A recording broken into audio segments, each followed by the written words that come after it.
Prices go up. Today, an ice cream cone costs $2. 50 years ago, that same ice cream cone would have cost 50 cents. What's the difference? Is it tastier? Bigger? No, it's the same. So why does it cost more today? Inflation. When the price level of goods and services goes up over a period of time, we call that inflation. Inflation makes every dollar you own buy a smaller percentage of a product or service, like a hot dog. In the past, $1 would buy a hot dog. Today, $1 would only buy you half. Same thing for a car or a haircut. Prices can change for many reasons. Inflation is a unique type of price change. To understand inflation, we first need to understand something called price level. Price level is the average of the current price of everything sold in our economy over time. Hot dogs, haircuts, umbrellas, automobiles, essentially anything that's bought or sold with dollars.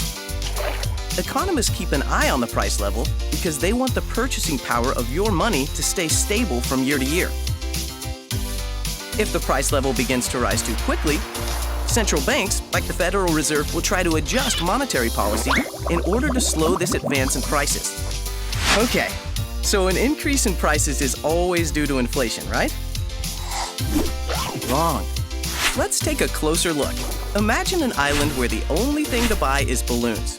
You've got to use dollars to buy them. Lucky for you, there are 2 balloons to buy and $2 in circulation. So, what's the price of the balloons? $1 each. And if a balloon pops, what's the new price? That price increase isn't an example of inflation. It's a different kind of price change. A change in the cost of living. What's the difference? Well, let's look at another scenario on the same island. Once again, we have 2 balloons and $2, but this time we'll add a central banker who can print money. Changing the amount of money there is to buy balloons will change the price of balloons. So if the central bank decides to print and add another $2, what does that do to the price of balloons? It doubles to $2 each. That is inflation. So where does the Federal Reserve come in? For one thing, because central banks, like the Federal Reserve, have control over the money circulating in the economy, they can set the price level, the dollar value of things at whatever level they think is best. But in the real world, the Federal Reserve's role isn't that straightforward. If prices are going up because there's a shortage in cotton, or oil, or even balloons, the Federal Reserve's ability to do anything is limited because it doesn't produce oil or cotton or balloons. It only produces dollars. On the other hand, if prices are going up because there are too many dollars in the system, the Federal Reserve can do something about that. It can adjust its monetary policies to keep the overall price level steady. That is, from rising or falling over time. See, inflation is like, well, it's like tire pressure. When tire pressure gets too low, there's not enough air to cushion the ride.